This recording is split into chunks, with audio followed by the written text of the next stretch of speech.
Bonjour à tous et bienvenue pour ce 4e numéro d'Un autre tour. Aujourd'hui, le Tour de France fait relâche et journée de repos après une deuxième semaine intense, notamment dans les Alpes. Aujourd'hui, je suis accompagné de Vincent Côté, rédacteur en chef délégué au sport, et d'Arthur Pinault, journaliste à OS France, qui fait sa grande première avec nous. Content d'être là, Arthur ? Très heureux, merci. Bon, vous êtes bien entouré, Vincent est un habitué de l'émission, donc... Oui, il va me guider. Voilà, il n'y a aucun souci à se faire. 350 numéros au compteur, il y a pas qu'à s'essayer.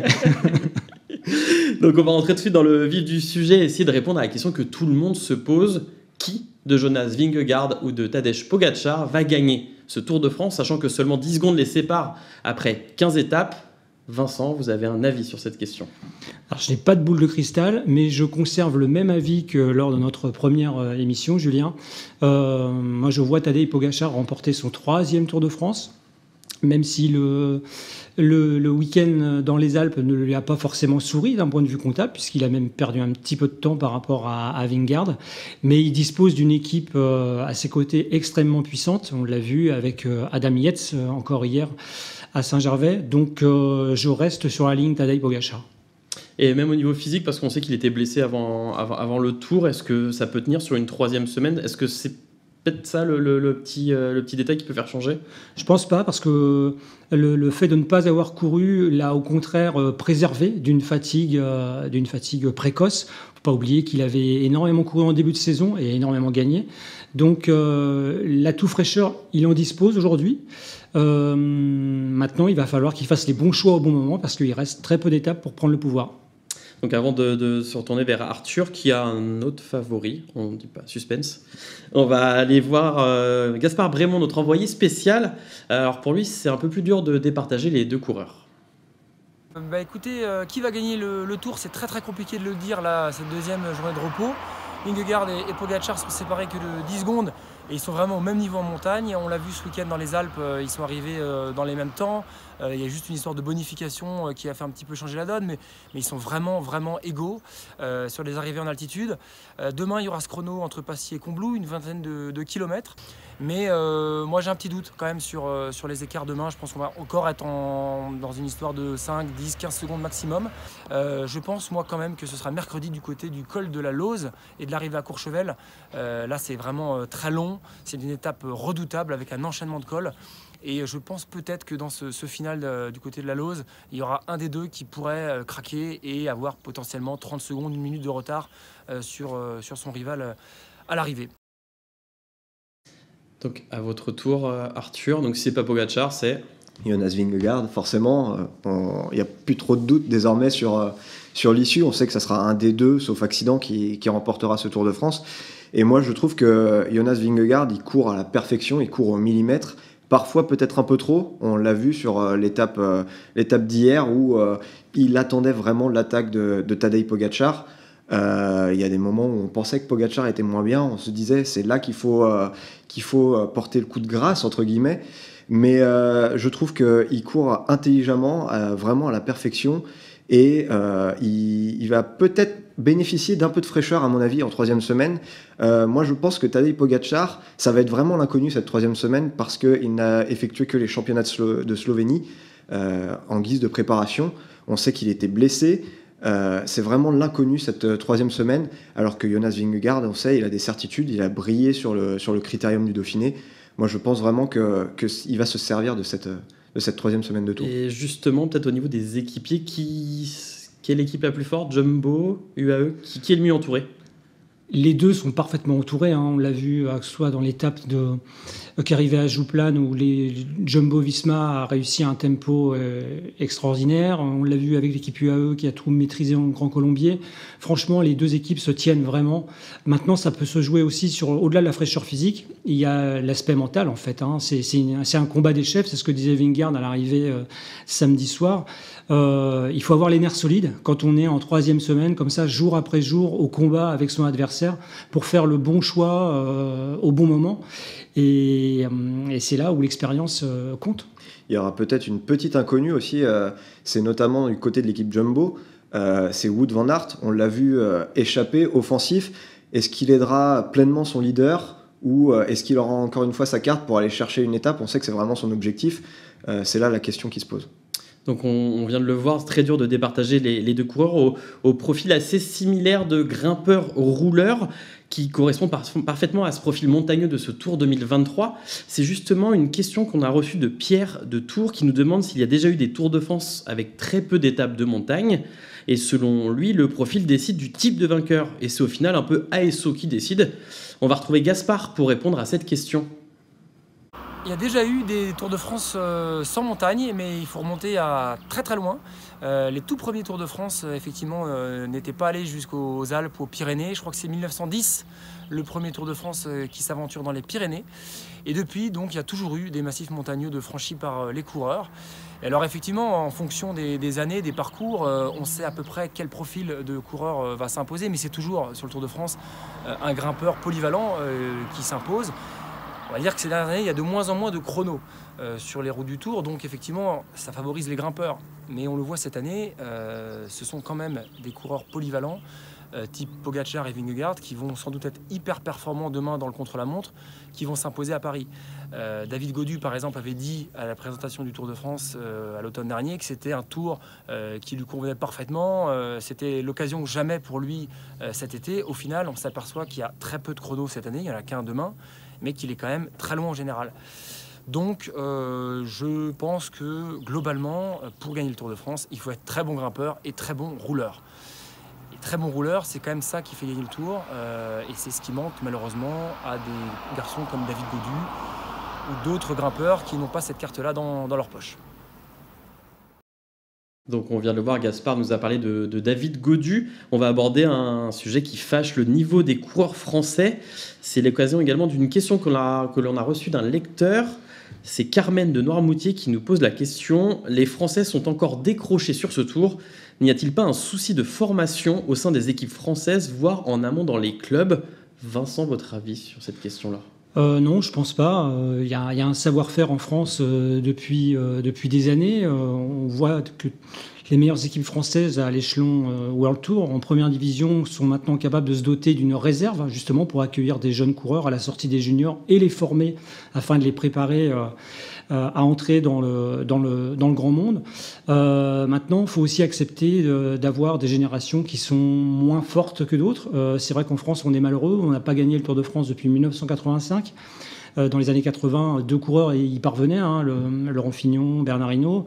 Mais la Belgique connaît le même problème, n'a pas gagné le Tour de France depuis 1976 et Lucien Van Impe. Donc il y a des générations comme ça. Ça ne veut pas dire que les coureurs français sont mauvais, parce qu'on gagne des classiques, on gagne le championnat du monde avec Julien Alaphilippe. Maintenant, sur 3 semaines, c'est plus difficile parce que nous sommes aussi à l'ère de la mondialisation. Aujourd'hui, un Slovène peut gagner le Tour de France, un Danois peut gagner le Tour, un Colombien gagne le Tour de France. Donc la concurrence est sévère. La marche est un peu trop pour le Tour, c'est trop pour les Français, Arthur?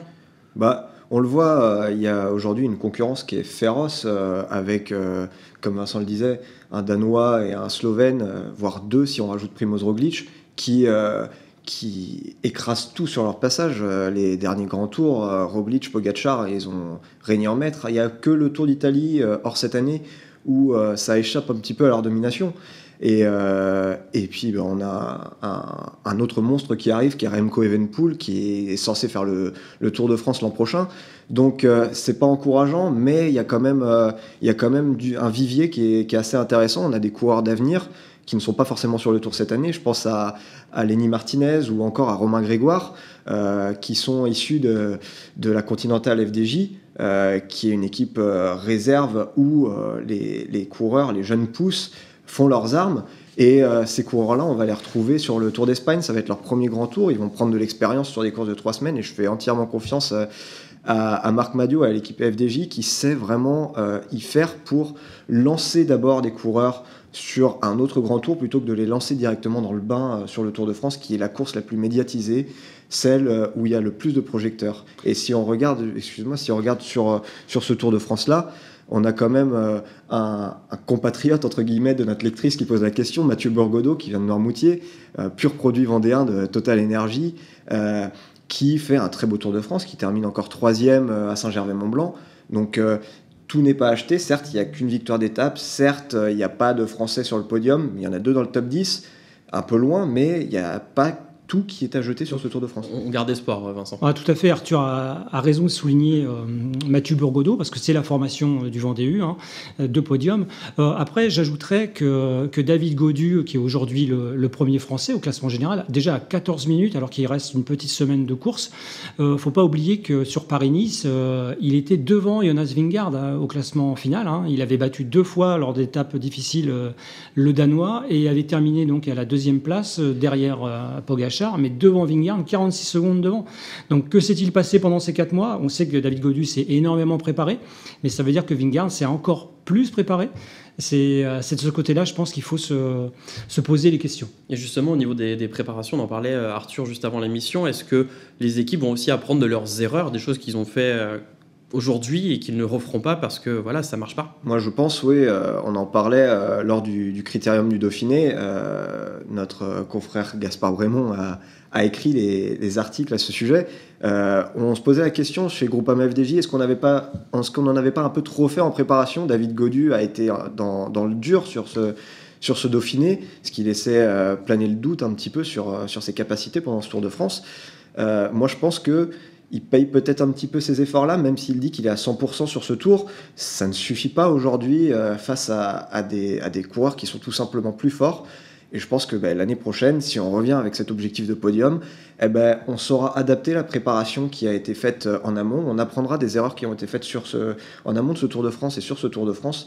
Et ça servira de base de travail pour pouvoir performer à nouveau comme ça avait été le cas l'année dernière.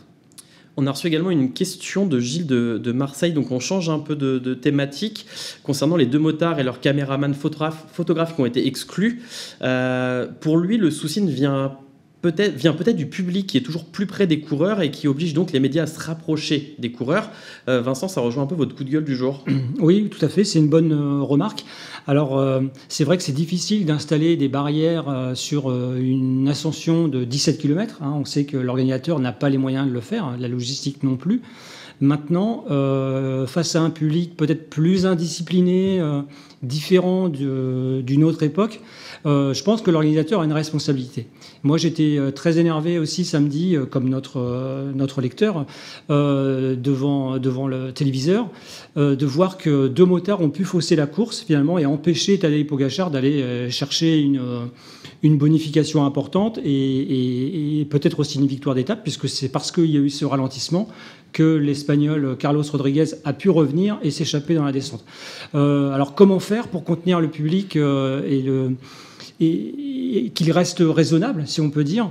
Et il faut sans doute que l'organisateur dispose de motos de régulation beaucoup plus présentes, que les forces de l'ordre soient aussi beaucoup plus présentes, comme c'était le cas à une époque, où justement il y a une police qui est faite dans l'ascension pour permettre à la course de bien se dérouler. Je ne sais pas ce que tu en penses, Arthur. Si, totalement, je te rejoins totalement.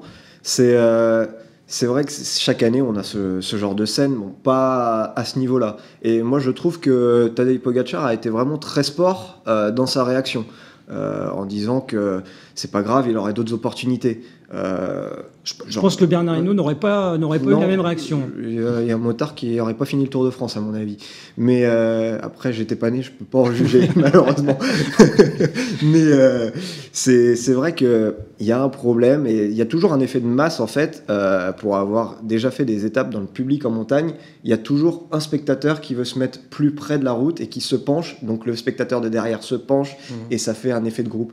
Alors, il y a peut-être des solutions. C'est vrai que là, on était dans le dernier kilomètre de l'ascension. Est-ce qu'on peut pas imaginer, si c'est pas possible, des barrières, de mettre une ficelle ou alors une corde ou de la rubalise, tout simplement, pour empêcher cet attroupement sur la route, parce que c'est pas la première fois qu'il y a un incident. On se rappelle tous de Christopher Froome à pied dans le Mont Ventoux en 2016. Mais là, c'est vrai que ça peut fausser la course clairement. Et si ça se joue à coup de petites secondes sur les champs dimanche, on risque d'en reparler, oui. On va retrouver Gaspard Brémond. Gaspard Brémond, c'est notre fil rouge, notre envoyé spécial sur le Tour, qui allait à la rencontre des contrôleurs qui examinent les vélos du peloton. L'un d'entre eux, Christophe Flasselière, nous explique comment sont réalisés les contrôles. Contrôle fini. C'est bon pour moi.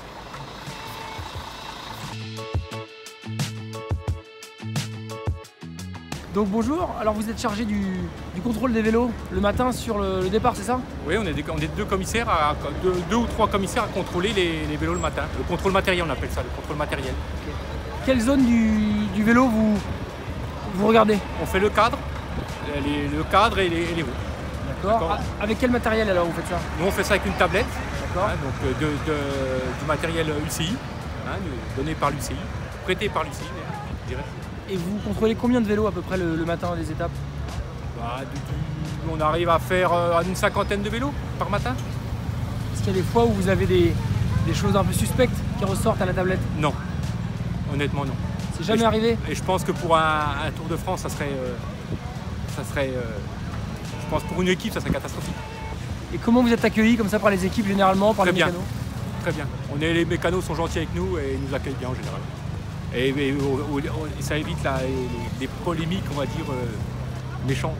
Alors vous êtes le matin et vous disiez que le soir, il y a aussi du rayon X. Du contrôle matériel avec un camion le soir. Voilà, tout simplement. Avec des vélos à l'arrivée. Qui sont décidés par le président du jury. Voilà. Merci. De rien.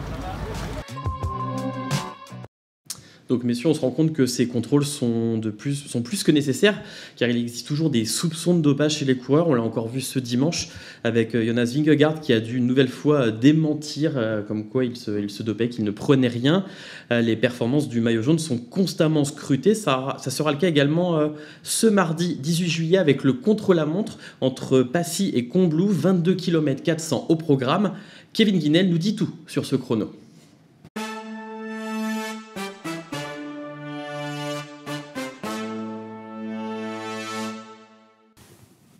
Top chrono, le rendez-vous est pris et pas question de le zapper. Cette année, un seul contre-la-montre figure sur le parcours du Tour de France et pas n'importe lequel.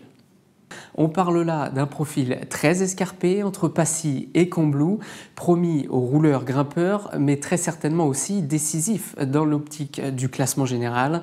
Son positionnement n'est en plus pas anodin. Au lendemain d'une journée de repos, on ne sait jamais vraiment comment les corps peuvent réagir. Les coureurs auront en tout cas très vite un aperçu de leur état de forme. Ce n'est certainement pas la plus redoutable, mais la côte des Soudans est un peu là pour ça.